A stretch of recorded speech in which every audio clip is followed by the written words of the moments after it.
extremely excited to be here with Mark and Andy from Ride. Guys, thank you so much. Here we are in San Diego. You guys are performing tonight. It's almost like we're at the French Riviera. Very luxurious background there. You might see half-naked people walking by, but we'll edit out the naughty bits. And so I wanted to talk to you guys about your current tour. In essence, a world tour that started last week at Coachella. What has the response been from fans so far? Andy? It's been great. We've done a couple of small warm-up gigs, one in Oxford and one in LA. And, you know, the people at those gigs were obviously the real hardcore followers, but they've been cool, really, really cool. Okay. And then we did Coachella last Friday.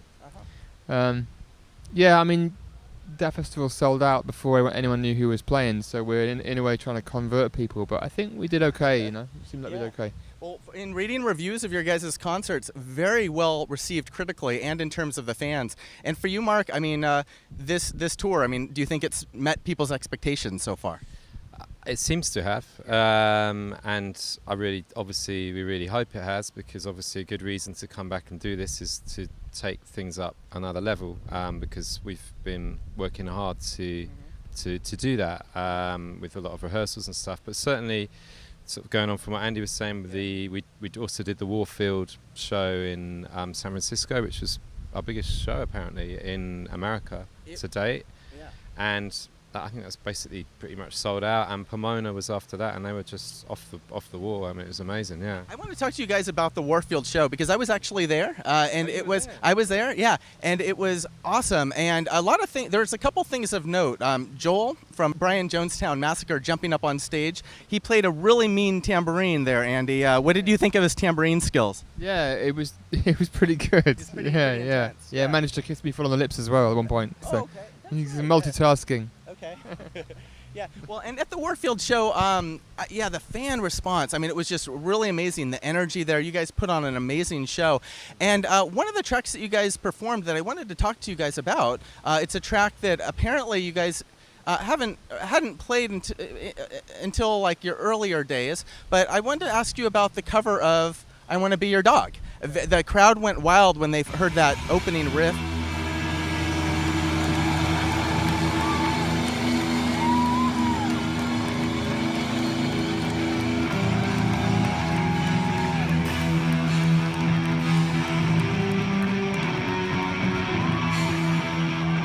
But that was a cover song that you guys had performed back in the day, right? Yeah, in the very early days, we used to go from Chelsea Girl into the Stooges' I Want to Be Your Dog. But we used to do it a lot faster. We used to do it like the record. And then in rehearsal, there was one time when we sort of kind of launched into it, but it was slower. I think Loz was out getting a coffee. And we kind of played it. We started playing it without him in the room, and then kind of came in and we all kind of said, oh, maybe we should do that sometime. If it's a really good night somewhere, maybe we should pull that one out, you know? Have it in the locker. And actually, it's your ace in the hole, really, Andy, yeah. It's the one. It's actually the first song we ever played as a band. When we first got together to jam, we didn't have any songs, so we were playing covers. So the first one we played was I Want to Be Your Dog. Wow, because I had read that your guys' first show was a Christmas concert at I don't know if it was the Oxford College of Art, and so you actually played that song your very first night that you guys played? Probably. Did we? Maybe not. We certainly started our very first jam session with it, and like other stuff like New Order, Blue Monday, we did that first day. Yeah. Okay. But I Want to Be Your Dog kind of stayed. I think by the time we did the Christmas show, we might have been moved on to Tomorrow Never Knows by the Beatles, which may even come out at some point. You never know. My main memory from that night is one of our mutual good friends just at the end sort of coming and saying, guys, that was just absolutely awful. That's my residing memory from that night, and it was a bit like, oh, really? All right. But anyway, it's fine. We got better. Well, look at where you guys are now, all these years later, here on the French Riviera, I know, here in San Diego. Well, you know, Mark, wanted to kind of mention something we were talking about earlier, but I had the pleasure of interviewing you at SoHo in Santa Barbara back in October of 2014, and really enjoyed that interview. Got a lot of good feedback about it. And one of the things during the interview that we talked about that I I really pressed you about, and you kind of did a bad job of lying or whatever, is I asked you about a potential reunion with Ride, and more specifically, I mentioned the potential of you guys headlining at Coachella, because that's often where a lot of big bands, Stone Roses, Blur, that's kind of where that kind of stuff happens here in the U.S. And you very coyly said something kind of indifferent about, well, you never know what might happen in the future, and I could tell, man, I looked in your eyes, there was a twinkle in your eyes. I could tell that something was a little off. And how does it feel to be a bad... Mark does not have a good poker face, right? All right. Well, that's why I've got shades on for this one, because I could tell that you were trying to look into mine. And the thing is, I really knew at that point, and it's information I really obviously wanted to share. And I mean, Debbie Valentine, Debbie Gooch, she'd kind of worked it out, because I kept asking her questions about the demographic of, the My Bloody Valentine audience and shows that they were doing, because obviously she was on that tour. And a few people had kind of worked it out, and also because I bought a lovely guitar when I was in California, so they're thinking, why are you buying Fender Jags and all that stuff? So, but you hadn't, but you maybe got an inkling, because my line was so bad. Yeah, it was hard. It was a tough period, because but we basically we just wanted to announce it in the right way, so I was trying not to say anything, obviously badly. It speaks volumes about your morality. I mean, you're probably proud that you're not a good liar, correct? I guess, yeah. I mean, certainly other people in my life are happy about that, I guess. Yeah. I'm not good at it at all. Yeah, I don't go near a poker table. Okay. Well, after the big announcement came out in November, about a month later, I told all of my friends, I was right, and I don't have a lot to live for. That's one of those few things that on my gravestone it'll say predicted Rides reunion. And what are you going to predict next? Well, guys, actually, that's a really good question, because I wanted to ask you about future activities by the band, future studio releases, future live recordings, and if you lie to me this time, I will see through it. So anything in the future that maybe you haven't announced that you'd like to announce here for the first time ever? Well, we'll just see what happens. Okay, Andy, what's your take on that, man? We'd love to do some more stuff for sure at some time, but we don't want to call it yet. It would be wrong to call it yet. We've got no songs written. We had, we're not recording, so like somewhere down the line maybe. Okay. Well, you promised me when you guys are getting ready to release it, give me a call and we can do an exclusive interview and break the news. Yeah, man. Okay. No more line. Okay. It's the Ride of the 21st Century, No More Line. That's going to be the new album name, actually. It's going to be very epic, so I like it. No More Line. Well, Mark and Andy, we were just talking about your guys' covering I Want to Be Your Dog, which, of course, is a Stooges song, but it's also a song that Sonic Youth actually recorded, and I know both of you were heavily influenced by Sonic Youth. When we talked, Mark, at SoHo, of course, Thurston Moore was there with Deb Googe, and it was kind of a magic night, such a weird convergence on the central coast of California.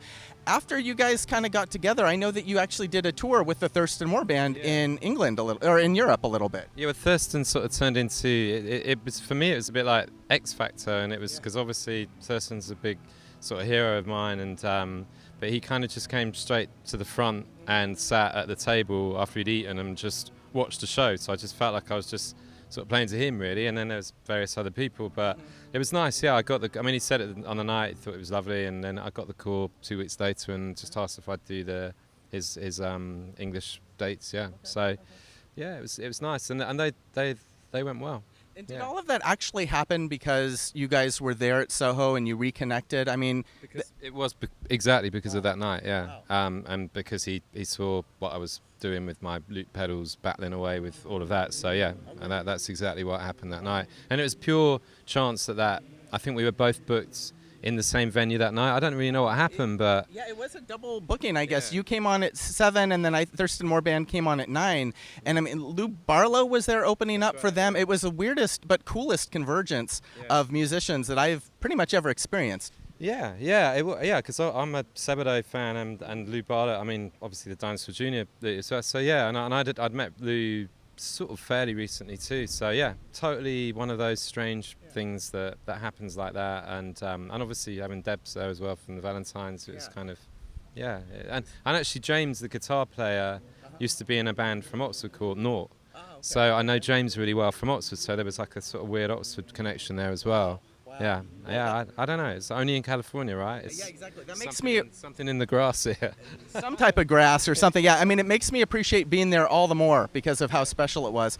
And Andy, I wanted to ask you, in kind of towards the end of the first trajectory of Ride, I know that, towards the end there were, different visions for the band. I know that at one point over the last couple decades, when asked about, is Ride going to get back together, there was kind of some sentiment. I think some quotes from you saying that just kind of a concern that the expectations were so high that maybe it was impossible to meet those expectations. Have you changed your perspective at this point? Yeah, I have changed it. Yeah, Okay. mainly based on the other reunions I've seen.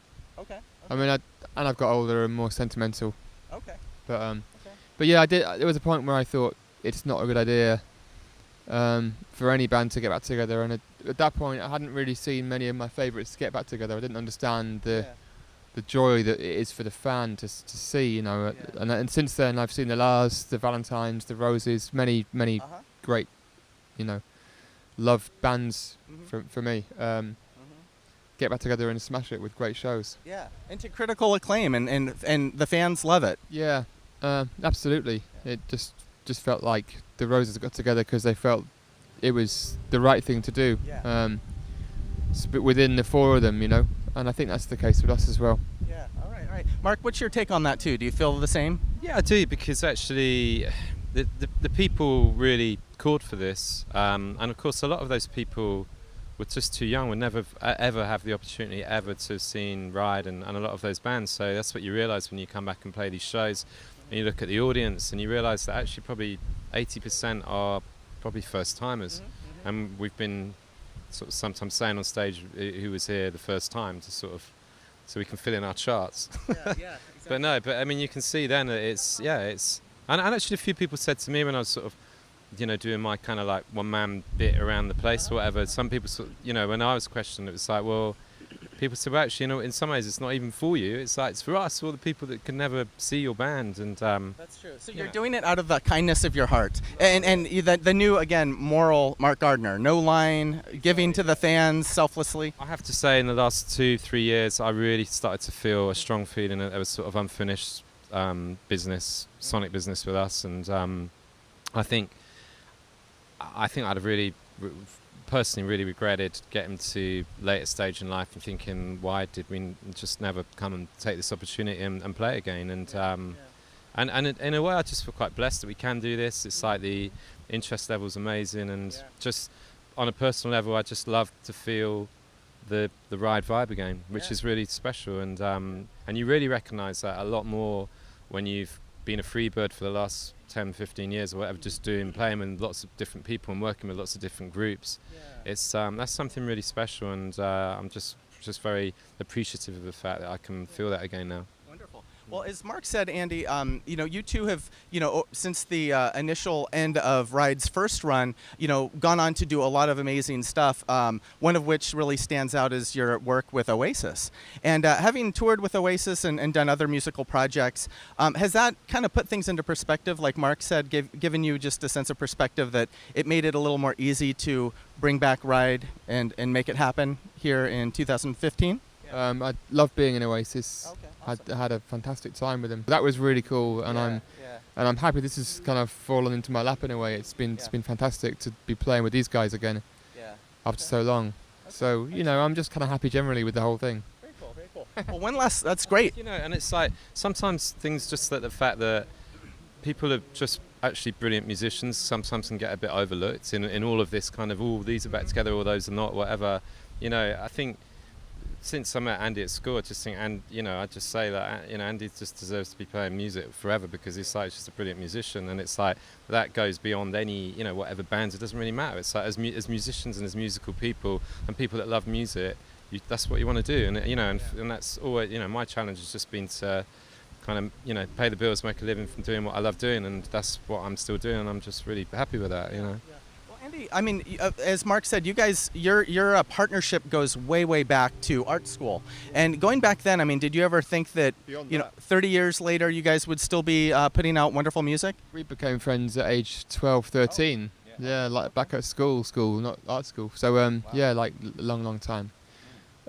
Yeah, I mean, as soon as we talked about forming a band, which was pretty soon after we became mates, I kind of thought, yeah, we're going to form a band. It's going to be massive. We're going to be big stars, and that was pretty much a given for me.